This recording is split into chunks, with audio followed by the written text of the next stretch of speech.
If you don't know Alphonse Mucha by name, you've almost certainly encountered his work even by way of modern graphic design.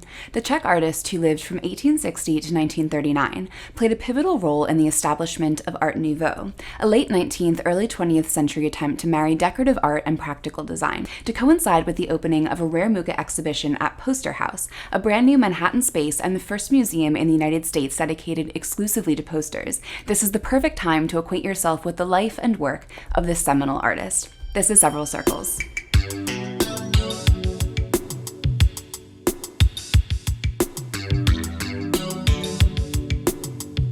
Born in the modern-day Czech Republic, Alphonse Mucha arrived in Paris in 1887, where he would become one of the most influential turn-of-the-century artists, alongside the Austrian symbolist painter Gustav Klimt, Catalan architect Antoni Gaudí, Scottish architect, designer, and painter Charles Rennie Mackintosh, and American glass artist and designer Louis Comfort Tiffany. Mucha was swept up in a multidisciplinary decorative movement known as Art Nouveau. Mucha never formally aligned himself with Art Nouveau for a prophetic understanding that it was basically too trendy, but his posters of goddess-like women, set against dreamy botanical backdrops, popularized the Art Nouveau aesthetic through an accessible medium that was both decorative and useful. His gorgeous, skillful artworks doubled as advertisements not only for the Art Nouveau movement, but for people and products. Mucha would eventually take Paris by storm, but his big break didn't come until 1894.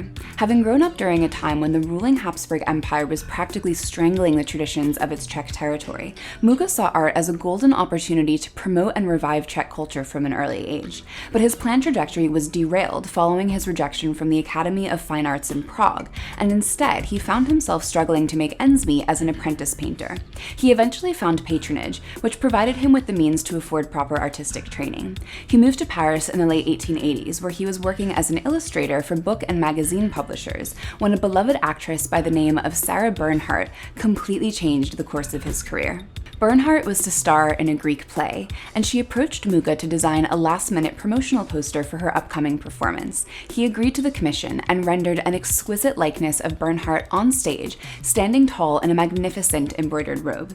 The poster conjured a never-before-seen level of public interest and inaugurated a new, far more lucrative endeavor for the talented artist. By continuing to make promotional posters for Bernhardt, alongside spectacular costumes and sets for her performances, Mucha cultivated an aesthetic characterized by flat, elongated female figures and botanical bursts. His work was so striking and commercially optimal that he was soon contracted to design advertisements for champagne, chocolate, even rolling papers for cigarettes, each of which was inhabited by a regal, so-called Mucha woman. His work was exhibited at salon gatherings, in outdoor exhibitions, and magazine spreads, and it was during this period of intense popularity that Mucha's name was most closely linked to Art Nouveau for the clear stylistic parallels. But Mucha was never wild about his associations with the movement, which he generally dismissed for being too contemporary, when art as he saw it should be timeless. And all the while, Mucha never abandoned his nationalistic spirit. He infused his work with symbolic nods to his Czech roots in the way of traditional folk patterns and local flora.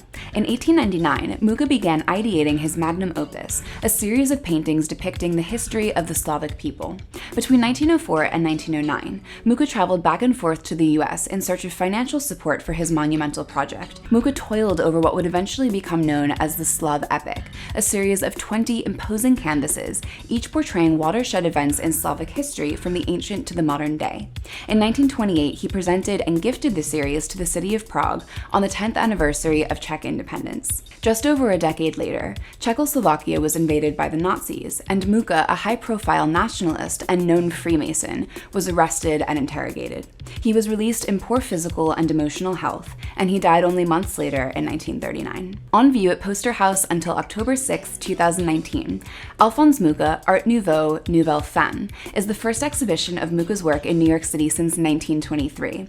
The show surveys Mucha's instrumental role in democratizing art through poster advertisements, but it also pays tribute to the female subjects whose wiles were put to marketing use, a tactic that's still very much alive and well in modern-day advertising. While Mucha's unique style is a relic of a bygone aesthetic movement, his body of work remains one of the most beautiful and influential art historical practices. Thanks for watching Several Circles. Subscribe below for more clips about historic, modern, and contemporary artists with upcoming or current exhibitions in New York City.